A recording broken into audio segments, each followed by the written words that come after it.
नाज़रीन, आपको अपडेट करें सहवन शरीफ से, जहां हमारे नुमाइंदा ख़ुसूसी वक़ार अली मल्लाह के मुताबिक अमीरुल बहर वेलफेयर ऑर्गेनाइजेशन की जानिब से सहवन में तालुका अमीरुल बहर नए मुंतखब ओहदेदारान की हल्फ बर्दारी तकरीब मुनक्किद की गई। तकरीब सैयद अब्दुल्ला शाह इंस्टीट्यूट में मुनक्किद की गई।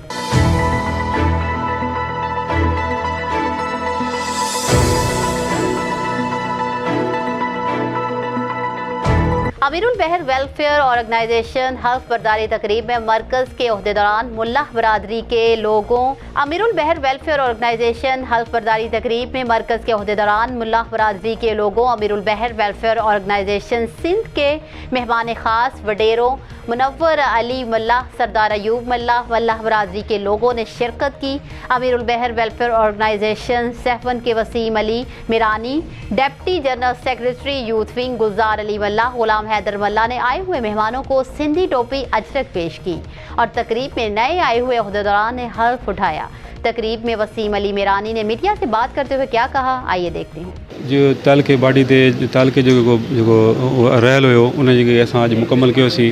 असांजो प्रेसिडेंट तो हो, पर बाक़ी जेके उहदा हुआ उहे मिसिंग हुआ। उन मिसिंग के उहदनि खे असां अॼु कंप्लीट कयोसीं। पंहिंजे तव्हां उन्हनि खां हलफ़ खणायासीं। पहिरीं असां नाला अनाउंसमेंट कयासीं।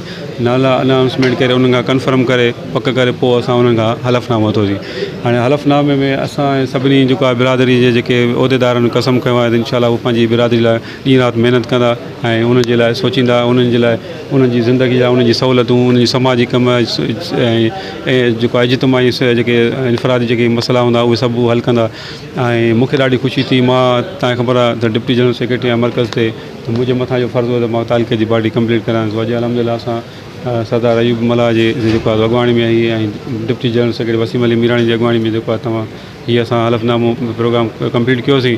ऐं इंशाअल्लाह हाणे मुंहिंजो ही पैगाम आहे सॼी दुनिया जे लाइ, सिर्फ़ु तालिके सेवण लाइ बल्कि ओवरऑल सॼी दुनिया में जिथे असांजी मल्लाह बिरादरी रहे थी, मां उन्हनि खे पैगाम ॾिस त महिरबानी करे तव्हां पाण में ॿधी कयो, पाण में हिकु थियो ऐं ग़रीबनि जो पंहिंजे मज़लूम जेके बिरादरी आहे उन्हनि जो आवाज़ु थियो, त ताकी असां दुनिया में असांखे इज़त मिले, असांजो मसइला हल थियनि, असांजो आवाज़ु ॿुधियो वञे, ताकी ऐवाननि में बि असांजी ॻाल्हि जेको आहे मञी वञे। मल्लाह बरादरी इहो मैसेज ॾिनो त महिरबानी करे पंहिंजा ॿार पढ़ायो। जो असांजो जो आहे मैसेज आहे अली मीर साहब जो, ताजमल्ला साहब जो, सरदार अयूब साहब जो, जे पढ़ंदा त असांजी इज़त थींदी। अॼु जीअं तव्हां चयो त माइट वसीम पढ़ियो लिखियो हुयो हिते, अगरि हिनखे असांखे परमिशन मिली हिते मीटिंग हॉल में, जो पढ़ियो लिखियो हुयो हुनजी नौकिरी, न त असांखे इहा बि न मिले हा। पढ़ंदा त पंहिंजे ॻोठ जे पंहिंजे पाड़े जी उन्हनि जी इज़त थींदी, उहो पंहिंजा ॿ माण्हू अॻिते आणींदा। अनपढ़ हूंदा इहो साॻियो ॿिन्हिनि में हूंदा त कुझु ई कोन थींदो। जीअं असांजी मल्लाह क़ौम बिल्कुलु ग़रीब आहे, पोइ हिते पियल आहे, उनखे न को वसायल आहिनि कंहिं क़िस्म जा। असां चयो त पंहिंजे ॿारनि खे पढ़ाइनि, थोरो अॻिते अचनि त उहो पंहिंजा ॻोठ बि सुधारींदा, पंहिंजा पाड़ा बि सुधारींदा ऐं पाण में ॿधी एको पैदा कनि। उहो असां उन में कामयाबु आहे। बिस्मिल्लाहिर्रहमानिर्रहीम। अवल त मां तव्हांजो मीडिया वारनि जो वॾो शुक्रगुज़ार आहियां।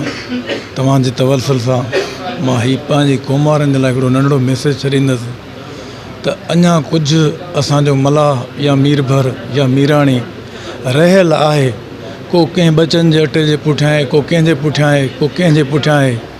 महिरबानी करे अञा कुझु जेके रहियल आहिनि उहे बि असां सां गॾु थियनि त वॾी माना उन्हनि मल्हानि मीराणियुनि जी महिरबानी। मल्हाह तंज़ीम में पहिरीं त असांखे ॾाढी ख़ुशी थी आहे, असांजी बाडी मुकमल थी आहे। मल्हाह तालके सेवण जी बाडी मुकमल थी आहे, इहा असांखे तमामु ख़ुशी थी आहे। इंशाअल्लाह असां हींअर पाड़नि में यूनिट ठाहींदासीं। इंशाअल्लाह असां वॾी हिमत कंदासीं। पंहिंजे अज़ीज़नि मिटनि माइटनि खे असां चवंदासीं त हिमत कयो, कोशिशि कयो, ॿधीअ में वॾी ताक़त आहे। इंशाअल्लाह असांखे केरु बि तमामु सुठी ॻाल्हि आहे। अॼु असांजी हलफ़दारी थी हाजी सरदार अयूब मल्लाह जे तां ऐं अमीरुल बहर तमामु सुठो कमु करे पई ऐं मल्हानि खे ख़िदमत जो सुठो मौक़ो मिलियो आहे। असां चवंदा पूरे जेके पाकिस्तान में आहिनि जिते बि पंहिंजा मल्हाह रहनि था असांजी तनज़ीम में गॾु थियनि। इंशाअल्लाह ॿधीअ जो सुबुह ॾियणु हिकु थींदासीं। पंहिंजा हर हक़ नंढी जेका तंज़ीम आहे इन जी शुरूआति सिजावल खां थी हुई 2015 खां, जेका अॼुकल्ह पूरी सिंध में मशहूरु आहे। हीअ तंज़ीम ॿियनि तंज़ीम जीअं सिर्फ़ु फ़ोटो सेशन न या सिर्फ़ु मीटिंगूं न कयूं आहिनि, पर पंहिंजे ख़र्च ते पाण करे ग़रीबनि जी मदद कई आहे। सिंध जे कंहिं बि इलाइक़े में कंहिं बि मज़लूम मल्हाह बिरादरी सां को बि ज़ुल्म थियो आहे त उते सभ खां पहिरीं जेकॾहिं का तंज़ीम मल्हाहनि जी पहुती हूंदी त पोइ उहा अमीरुल बहर ई तंज़ीम आहे। अमीरुल बहर ॿियनि तंज़ीमुनि जी सिर्फ़ु ॻाल्हियूं न कयूं आहिनि बल्कि कम करे ॾेखारिया आहिनि जेके तव्हां सोशल मीडिया ते पाण ॾिसी सघो था। हिन असांजी ऑर्गेनाइज़ेशन में का बि फंडिंग वग़ैरह या अहिड़ो को बि सिस्टम कोन्हे को। हिन ऑर्गेनाइज़ेशन में पंहिंजे खीसे जा पैसा ख़र्च करे करे माण्हुनि जी ख़िदमत कई थी वञे। असांजो चेयरमैन अली मीर मल्हाह साहब ॾींहुं राति महिनत करे, न त हू त सिजावल जो माण्हू, हुनखे कहिड़ो लाचार आहे त पूरी सिंध जे माण्हुनि जो, हू त पाण जॉब करे घर वेही रहे, पर न, हुनखे घर में वेहणु न आयो। हुन पंहिंजे मल्हाहनि जो जेको ॾुखु आहे उहो बर्दाश्त न करे सघियो। हुनजे करे हिकु ऑर्गेनाइज़ेशन ठाही जंहिंजो नालो अमीरुल बहर वेलफेयर ऑर्गेनाइज़ेशन रखियो। पंहिंजा असां हक़ जेके असांखे नथा मिलनि उहे इनशा ताला मिलंदा। असां मुहाॾो अटकाए सघूं था। जेको असां सां ज़्यादती कंदो त असां में शऊर हूंदो इनशा ताला। ॿधीअ में सभु कुझु आहे, सभु कुझु 100 खनि माण्हू वेठा आहियूं, ठीकु आहे। पर हिन 100 मां हिकिड़ो माण्हू बि किथे वेंदो त इहो केरु न सम्झे त अकेलो आयो आहे, सम्झो त सभु असां उन सां गॾु हूं। दादू हुजे, सेवण हुजे या सिंध जो कहिड़ो शहर बि हुजे, हिन महिल उहो थी वियो आहे त जिथे कंहिं मल्हाह सां ज़्यादती थिए थी सभु मल्हाह उते पहुचनि था।